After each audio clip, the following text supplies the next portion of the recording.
if my if my people Bible reading part 116, the book of Isaiah, we're going to start actually 11, a chapter before 12. 12 is really kicks in, and if you just relax and listen to what I'm saying, because you've already read it, right?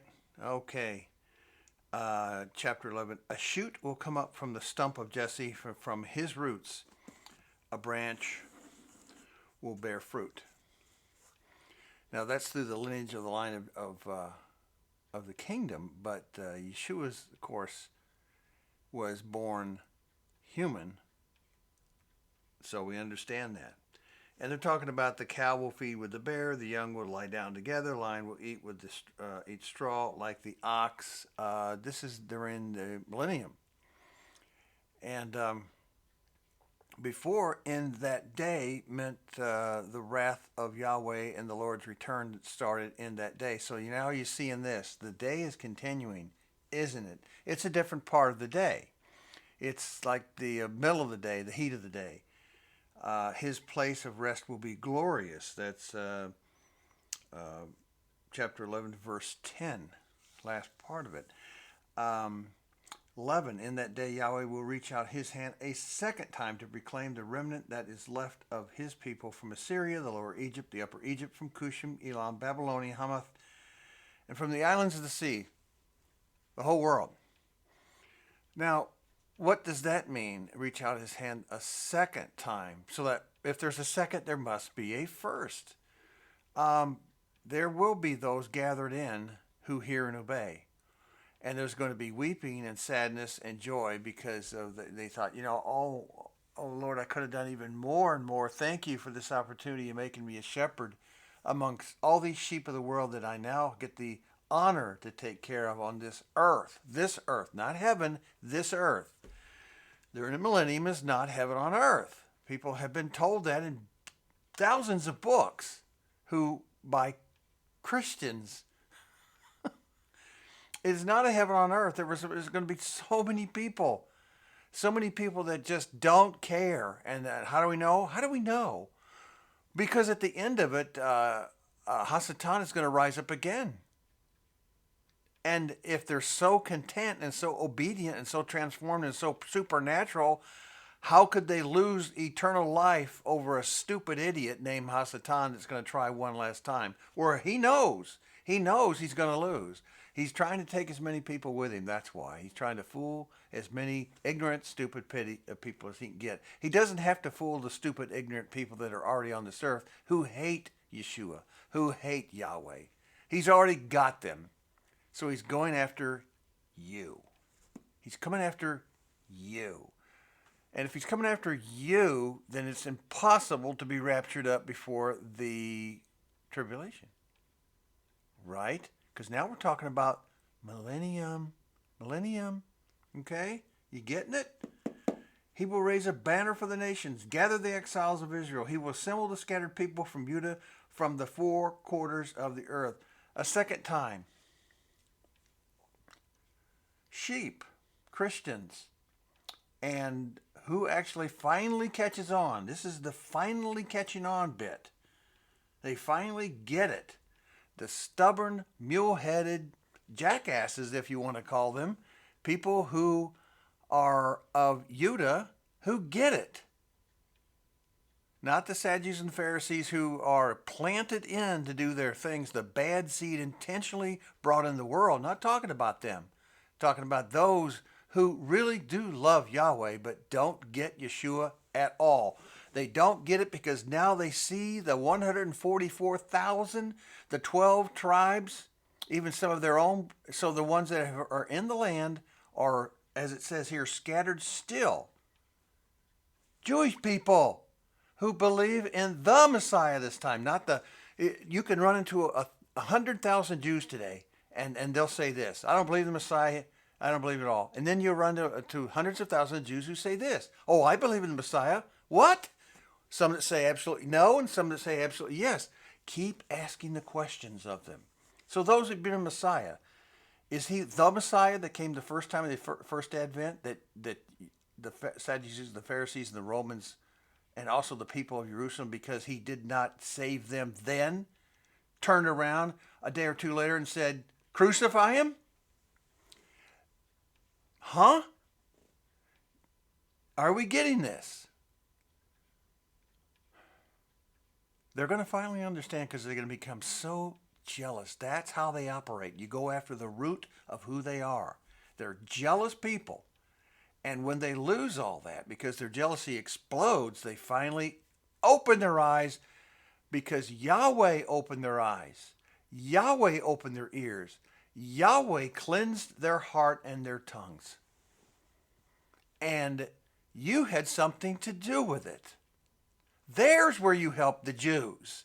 Not these radio and television ads of sending all kinds of money to Israel. You're buying weapons of mass destruction. You're buying things right now that have nothing to do with the end times, as Yahweh wants it. That's what I'm saying. Catch it.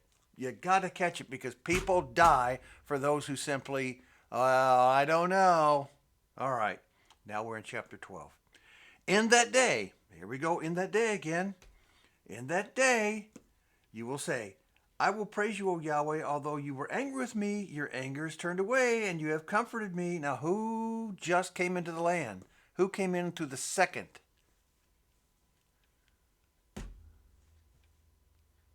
The second time.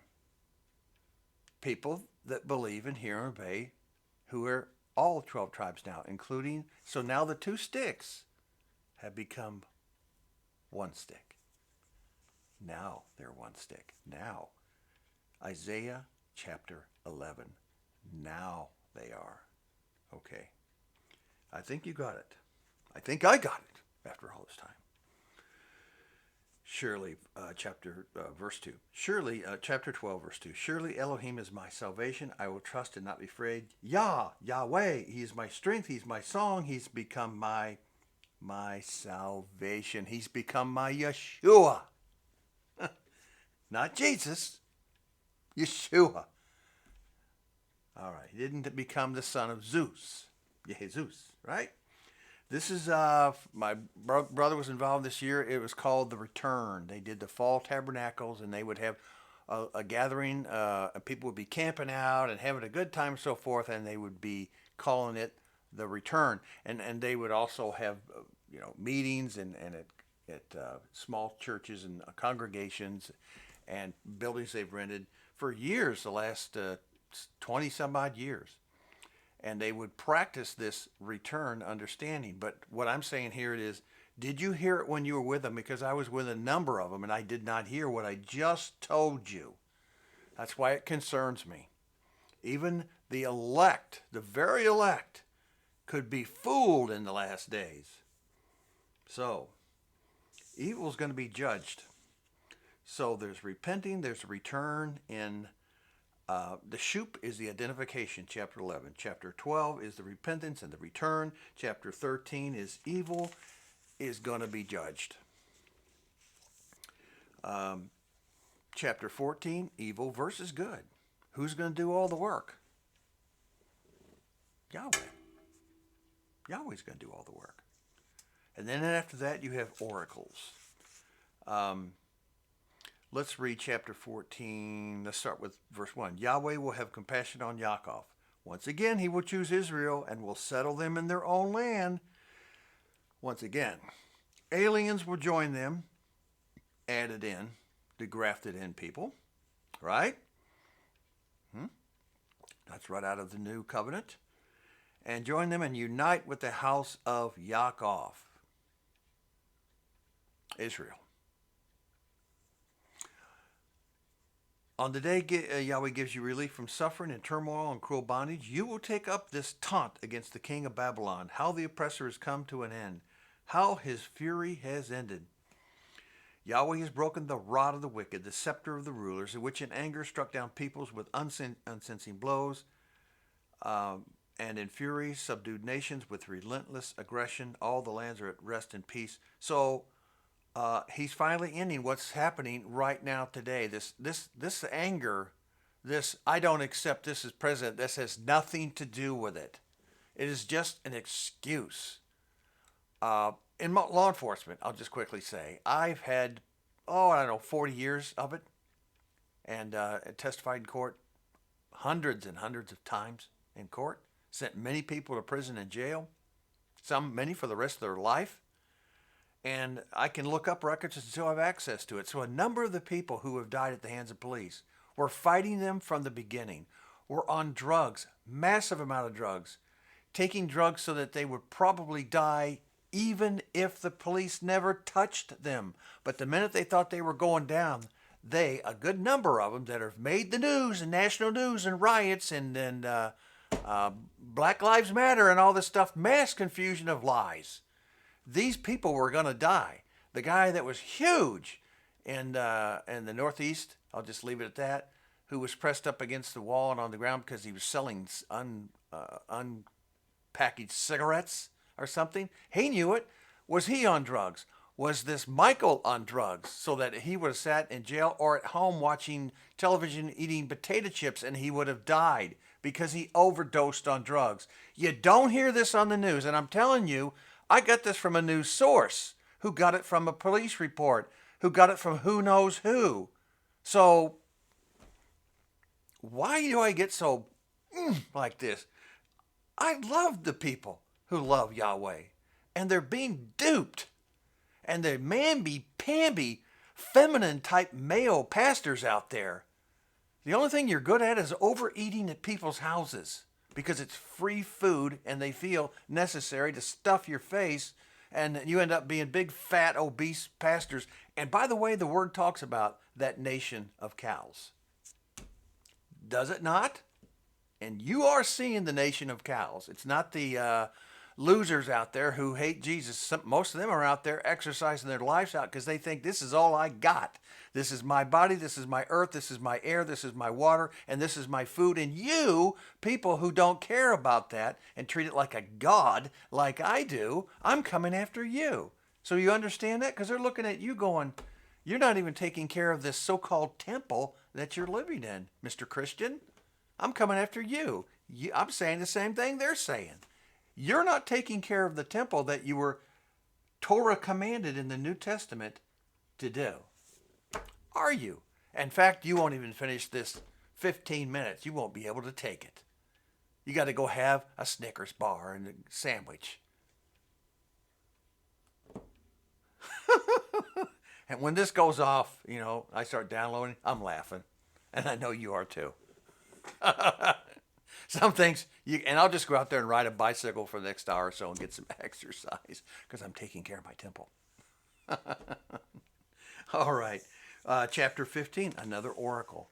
This is all about the areas, the weeping. The whole world is weeping, waiting for the Yeshua to come back. The plants, the animals, the rocks, the air, everything's talking. Everything is making noise because noise means they're communicating with Yahweh. There's that secret language. Is it Hebrew? Is that the perfect secret language? I disagree with that. I think every bird, every animal, everything on earth has communications with the Father. Even the rocks, if they could speak, would also say, I'm having communications with the Father. Okay. Chapter 16. Send lambs as tribute to the ruler of the land from Salah, across the desert to the mount of the daughter of Zion. Selah, modern-day Petra. In those days, there were underground pipes bringing water from all points of Petra, making it a very strong center for trade and commerce. They're finding them just now in the last 20 years, digging up. They're seeing there was underground water systems and cisterns in Petra thousands of years ago. Yeah. The things we learned. People weren't so dumb back then. They weren't crawling in caves with little sticks, dragging their wives across the caves with back of the end of their hair. All this nonsense you heard from nonsense people called, I don't know, philosophers in colleges. You're right. It's a waste of time listening to them. A lot of colleges should shut their doors. And maybe that's a Yahweh thing too. Okay? See you the next one at chapter 18. Keep your reading.